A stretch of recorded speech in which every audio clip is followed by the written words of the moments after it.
श्रीकांताचार्य और सैकड़ों अमरवीरों ने तेलंगाना के लिए एक सपना देखा था और उस सपने के लिए उन्होंने अपना जीवन दिया। मित्रुलारा कोशिश करूंगी। तेलंगाना विद्यार्थी अमरवीरल्लू ए आकांक्षाल कोसम आत्म बलिदानालू చేసుకున్నారు। ठीक बोला? उनकी क्या इच्छा थी, उनकी क्या आशा थी? उनकी इच्छा थी, उनकी लड़ाई थी कि यहाँ के युवाओं के लिए रोजगार बने, कि आने वाली पीढ़ियों को अपना पूरा हक मिले, उनके साथ ज्यादती न हो। किसानों के लिए उन्होंने ये सपना देखा था कि उनको पानी मिले, फसलों का सही दाम मिले, कर्ज का बोझ न उठाना पड़े। अपनी बहनों के लिए ये सपना देखा था कि पूरी तरह से उन्हें भी अपना हक मिले और सारी सुविधाएं मिले। वारंगल, रेंगारेड्डी, नलगोंडा, करीमनगर, महबूबनगर जैसे शहर भी हैदराबाद की तरह विकसित हो, उनका नाम भी पूरी देश दुनिया में मशहूर हो।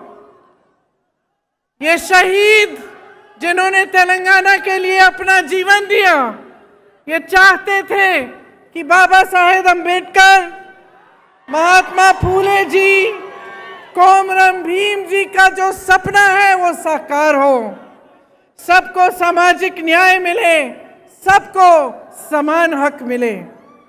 पूरे तेलंगाना का यही नारा था, नीरू निद्दलू नियमकालू।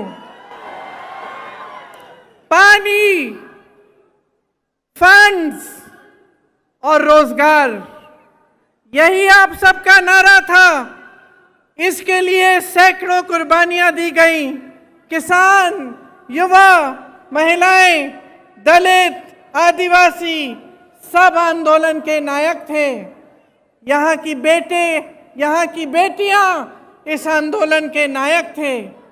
ऐसा कोई एक नेता नहीं था जिसने इस आंदोलन को आगे बढ़ाया। ये आपका आंदोलन था, तेलंगाना की धरती के बेटे और बेटियों का आंदोलन था। उन्होंने कुर्बानियां दी, उन्होंने आंदोलन किया और इन कुर्बानियों की वजह से आज हम तेलंगाना प्रदेश में खड़े हैं। आप तो जानते ही होंगे, मेरे परिवार ने भी कई कुर्बानियां दी इस देश के लिए। इंदिरा भी शहीद हुई। मिट्टी के लिए कुर्बान होने का मतलब क्या होता है, ये मैं जानती हूं, मेरा परिवार जानता है और समझता है। जब हम सब कहते हैं कि किसी शहीद की कुर्बानी व्यर्थ नहीं होनी चाहिए, तो इसका मतलब क्या होता है, मेरे परिवार के सदस्य जानते हैं। और यहाँ तेलंगाना में एक एक पुरुष, एक एक महिला जानती है, क्योंकि आप में से हजारों लोगों ने यही कुर्बानी दी अपने प्रदेश के लिए और अपने देश के लिए। कुर्बानियां एक विचार के लिए दी जाती हैं। दिल में जो इंसान जिस चीज में विश्वास करता है, जिसके लिए लड़ता है, उसके लिए कुर्बानी दी जाती है। जब सैकड़ों युवाओं ने तेलंगाना के लिए कुर्बानी दी, तो मेरी मां सोनिया जी ने गहराई से ये समझा कि यहाँ की आवाज क्या है, यहाँ की जनता क्या चाहती है। और मुझे याद है कि एक सरल निर्णय नहीं था, एक तरह से एक मुश्किल निर्णय था, क्योंकि अगर सोनिया जी उस समय सत्ता के बारे में सोचती या अपनी पार्टी के लिए राजनीति के बारे में सोचती, तो शायद ये निर्णय नहीं ले पाती।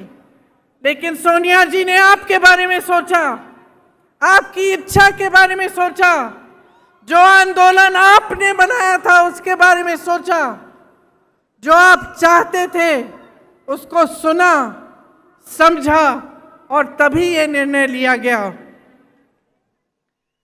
तेलंगाना जब बना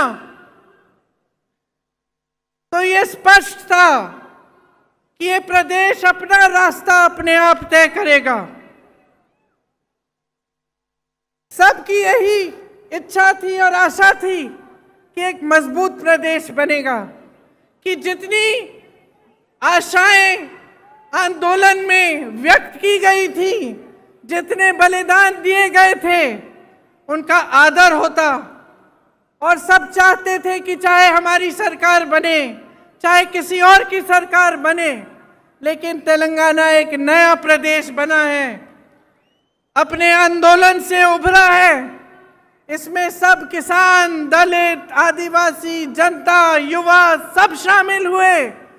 तो हम सब चाहते थे कि कैसी भी सरकार आए, चाहे हमारी सरकार भी ना हो, लेकिन तेलंगाना के लिए कुछ अच्छा करके जाएगी और कुछ बनाएगी और आपको विकसित बनाने के लिए दिन रात काम करेगी।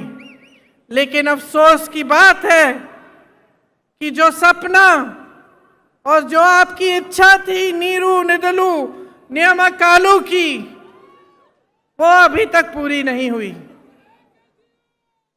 आज परिस्थितियां ये है कि सत्ताधारी नेताओं को ही पानी मिल रहा है।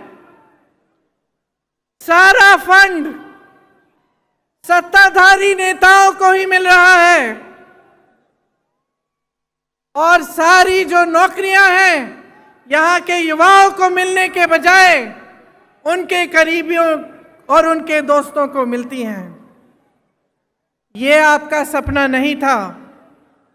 बीआरएस सरकार यहाँ एक शासन चला रही है जिसमें आपके सपने साकार नहीं हो पा रहे हैं।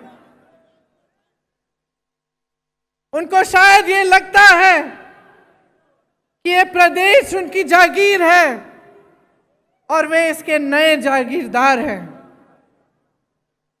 लेकिन इसके लिए आप नहीं लड़े, इसके लिए आपके बहनों, आपकी भाइयों ने बलिदान नहीं दिया, इसके लिए आपका आंदोलन नहीं चला। आपका आंदोलन इसलिए चला कि आपको अपना पूरा हक मिले, कि जितने रोजगार बन रहे हैं वो यहाँ के युवाओं और युवतियों को मिले। और इसीलिए जब बीआरएस की सरकार ने कहा कि वो आपको कर्ज मुक्त करना चाहती है और ये वादा दिया